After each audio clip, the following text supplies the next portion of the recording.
So who was Ted Bundy? Ted Bundy was an American serial killer, kidnapper, rapist, burglar, and necrophiliac. He was one of the most notorious criminals in U.S. history, known for his good looks and charisma, as well as his ability to evade capture for so long. He was active in the 1970s and is believed to have murdered over 30 young women in 7 states and Canada. His crimes shocked the nation, and he became a media sensation during his lifetime. After being convicted of a first-degree murder, he was sentenced to death by electric chair and executed on January 24, 1989.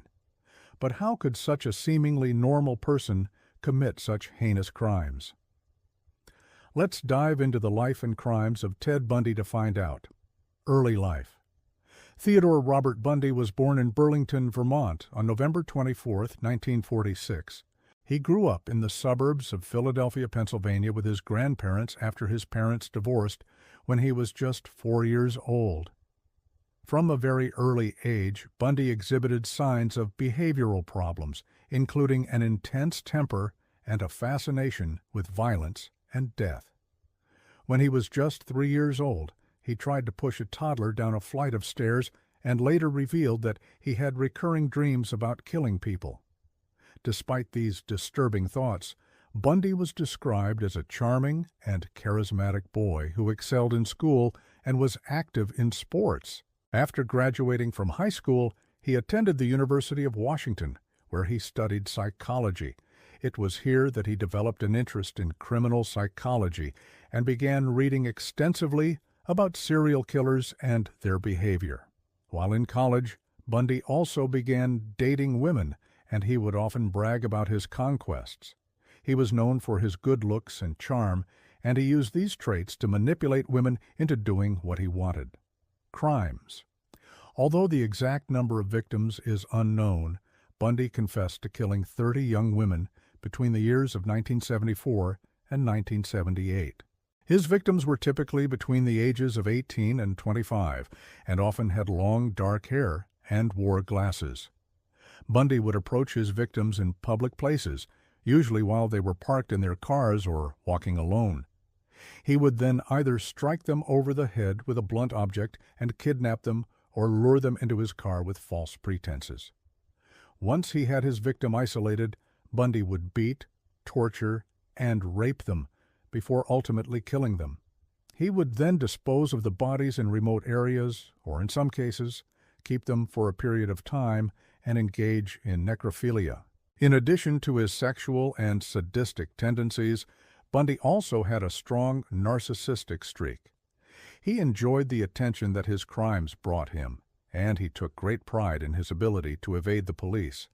He was even known to attend his own trial wearing a suit and tie and acting as his own defense attorney. Capture and trial. Bundy was finally captured in 1975 after a nationwide manhunt.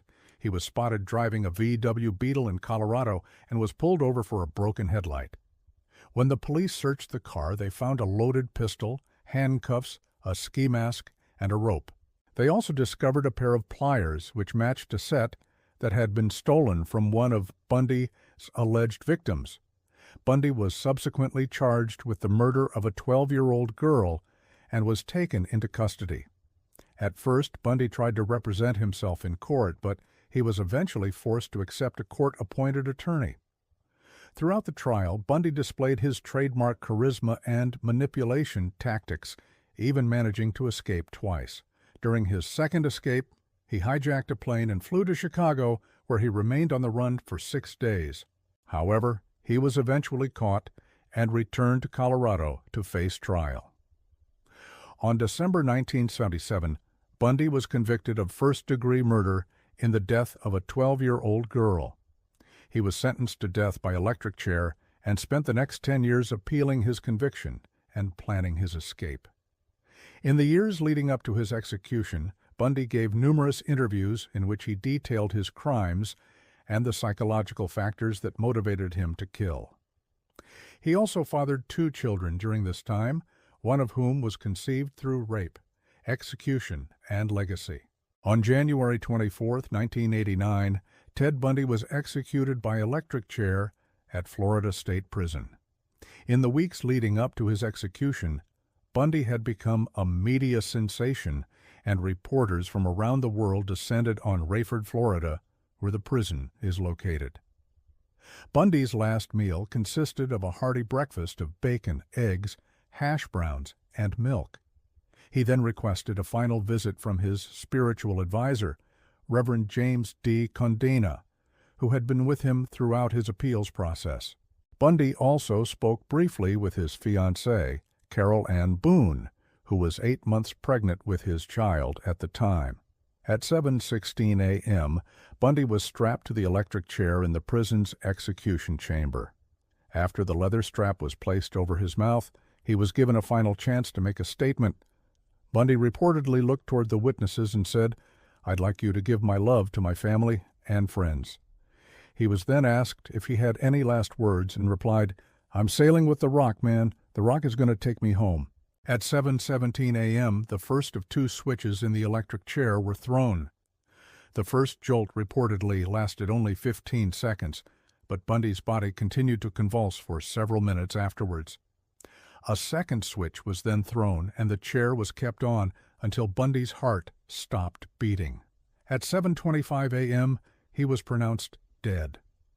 Ted Bundy's crimes shocked the nation, and he remains one of the most infamous serial killers in U.S. history.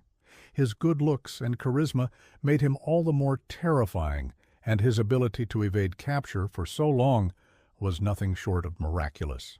Bundy's case inspired numerous books, documentaries, and TV movies, and his story continues to fascinate people today. Psychological profile. Ted Bundy was a complex individual whose crimes defied easy explanation. Some believe that he was simply born evil, while others believe that his crimes were the product of a traumatic childhood or brain damage. Here are a few theories about what might have caused Bundy to become a serial killer. Bundy's childhood was marked by a series of traumatic events that may have contributed to his later behavior. His parents divorced when he was just 4 years old, and he was subsequently separated from his mother, who he had a very close relationship with. Bundy was then raised by his grandparents, who were strict disciplinarians. In addition to these early childhood traumas, Bundy also experienced a series of physical and emotional traumas later in life that may have contributed to his violent behavior. For example, he was severely beaten by a group of boys when he was 14 years old, and he was also involved in a serious car accident in college. These traumas may have left Bundy with unresolved psychological issues that he was unable to cope with in a healthy way. Another theory is that Bundy suffered from brain damage, which may have affected his behavior. There is some evidence to support this theory, as Bundy's brain was later examined and found to be slightly smaller than average. Additionally, Bundy's behavior changed dramatically after he suffered a blow to the head in a 1969 car accident. It is possible that this head injury triggered a latent condition, causing him to become more impulsive and violent. Although Bundy was never diagnosed with any mental illness, some experts believe that he may have suffered from antisocial personality disorder, narcissistic personality disorder, or psychopathy. These disorders are characterized by a lack of remorse or empathy, as well as manipulative and destructive behaviors. Bundy's crimes and his demeanor in court suggest that he may have had at least some of these traits, causes of Bundy's behavior. In conclusion, Ted Bundy's crimes were truly heinous, and his legacy continues to fascinate people today. Although there is no single cause that can explain his behavior, a combination of factors likely contributed to his actions. These factors include early childhood trauma, unresolved psychological issues, and possibly brain damage. It is important to remember that Bundy was not diagnosed with any mental illness during his lifetime, and that his behavior cannot be explained away by any single factor. Rather, it was likely the result of a complex interplay of nature and nurture. That concludes our look at the case of Ted Bundy. If you enjoyed this video, please leave a comment below. We always appreciate hearing what you have to say.